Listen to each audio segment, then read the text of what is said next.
Okay, so I finished up that side door pillar. Now we're going to start working on this side. And first thing, since it's the driver's side on the left-hand side, first thing I'm going to do is take off the clutch master cylinder, which is bolted to the wheel well. So then I can do my cut.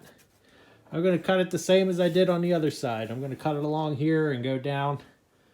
And again, I have to reuse this for the other side whenever I do the footwell. But this side, you have the clutch, brake master cylinder, brake reservoir, and clutch reservoir in one.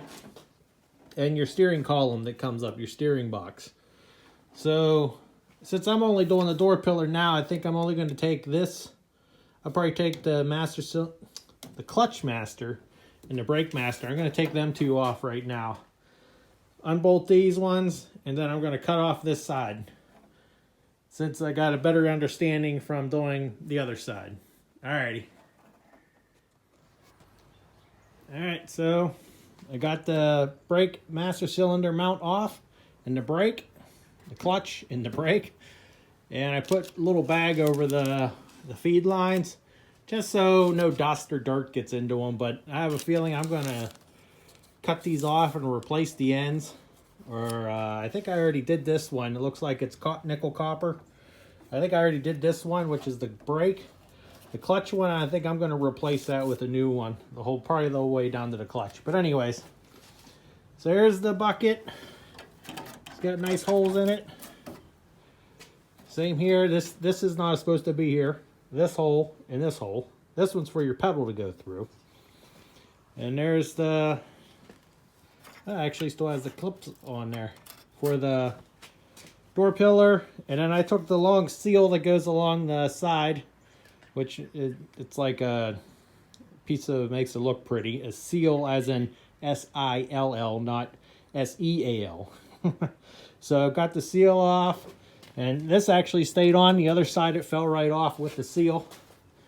So very similar to the other side. I'm just going to cut everything off, cut this off, put this, take the bottom foot off here, door pillar, and fix all this and do pretty much the same thing. So I'll probably film it maybe a little bit more, and I get it in a couple of stages, but I'm not going to be as detailed as I did with that side. So if you want to see that one, see the previous video. You want to see more detail on a door pillar. Alrighty, I'm going to start cutting this all off. Okay, cut the whole door pillar off and took the foot off the bottom. This time I did a little bit different than the other side. This was part of the sill that goes across. This is the foot. I just cut the bolt head off. I just pounded it right out. It was a lot quicker and easier than the other side than trying to get the bolt out. So all I did was just cut the head of the bolt off and knocked it out. I already wire wheeled this all up to clean it up, so that looks good. This is the sill that was on the side.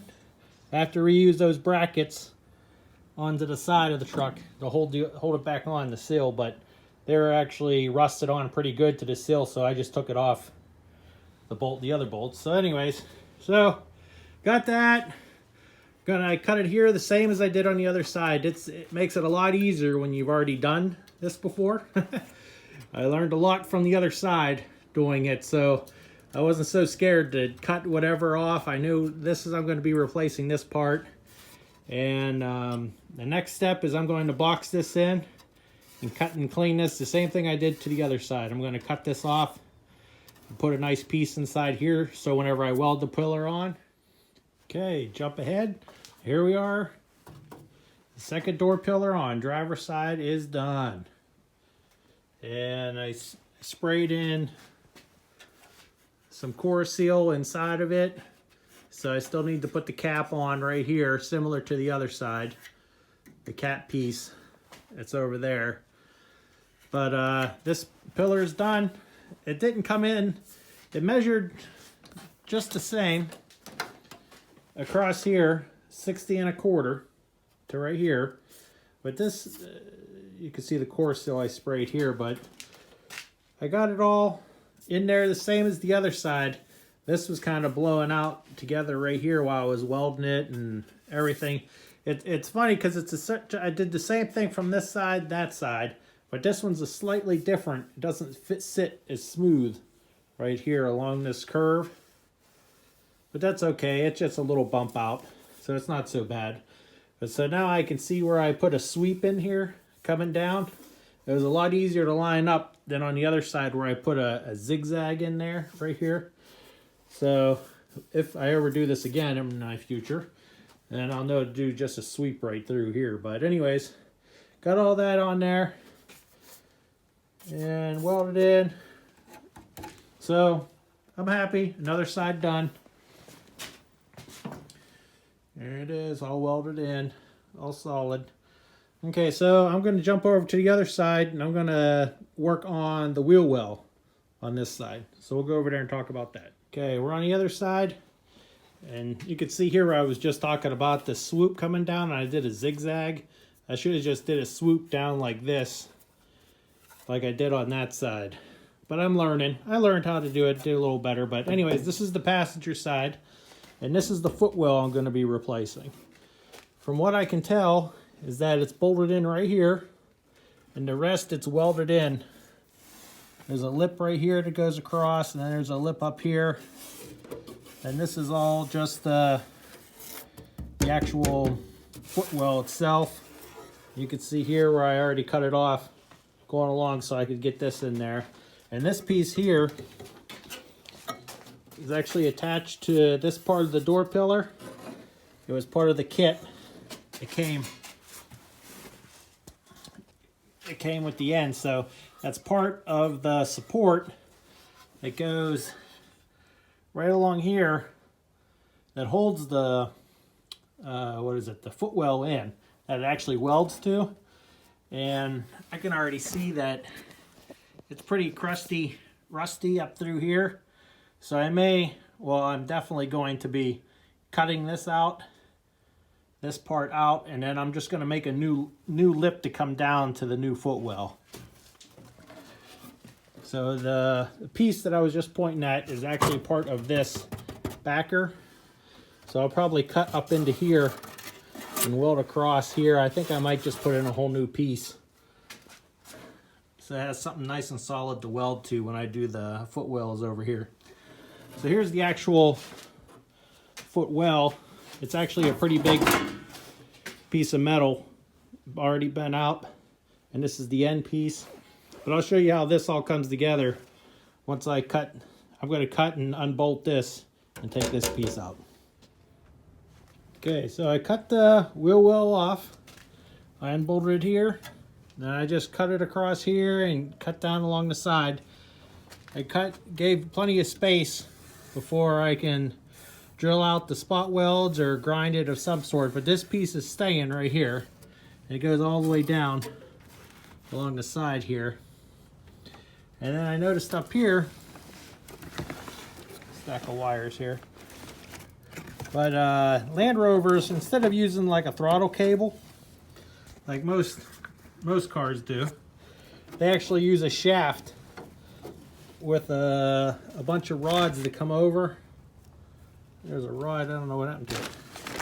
Oh yeah, there's a rod that comes from the diesel pump over to here, to this rod here, and this rod goes over to the other side.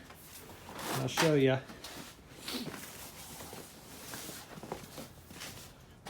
Comes over to here, I already unbolted them. And then it comes down to the gas pedal, which is a part of this here, and there's the return spring. So you need to take this piece off to fix your wheel wells, because it's actually bolted to the inside part of your wheel well onto the inside, over here on the edge where you're going to be welding. So let's go over to the other side. Okay, there's a wider shot. There's the wheel well cut out. I also noticed, here's the old one, they actually put a double plate up on top, I guess so they can make it a left-hand or right-hand drive, because it's a left-hand drive truck.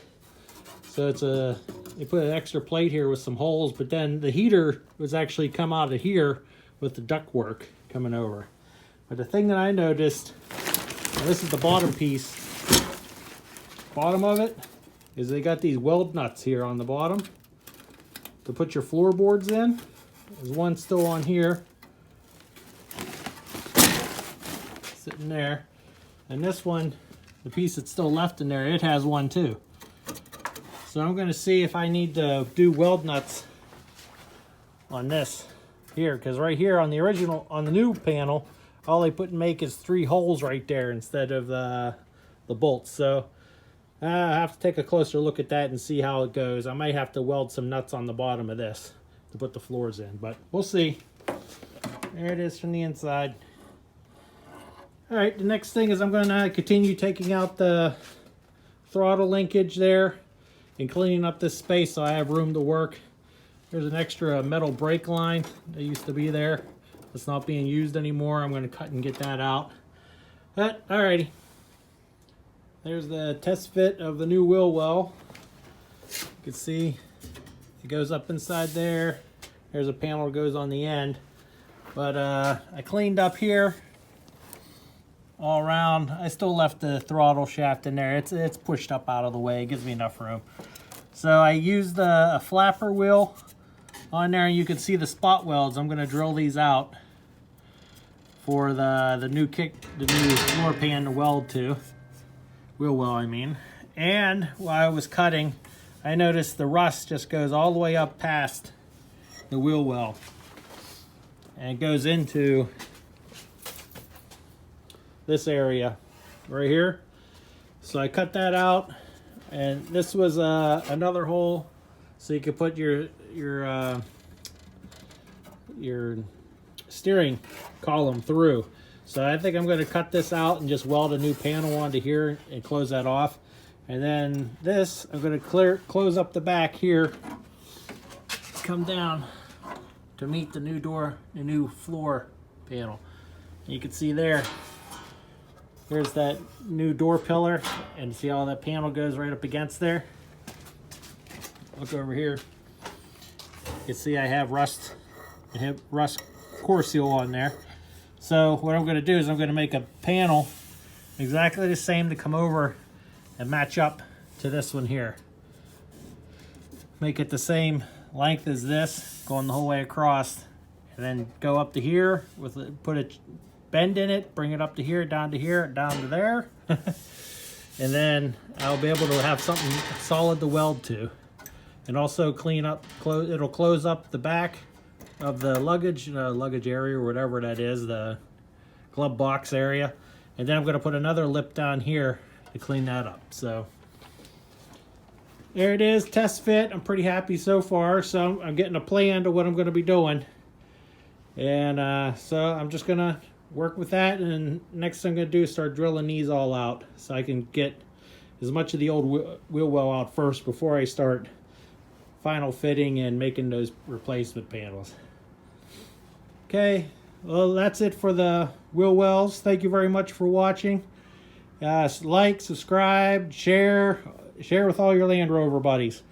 Okay, thank you very much, and I'll see you next time.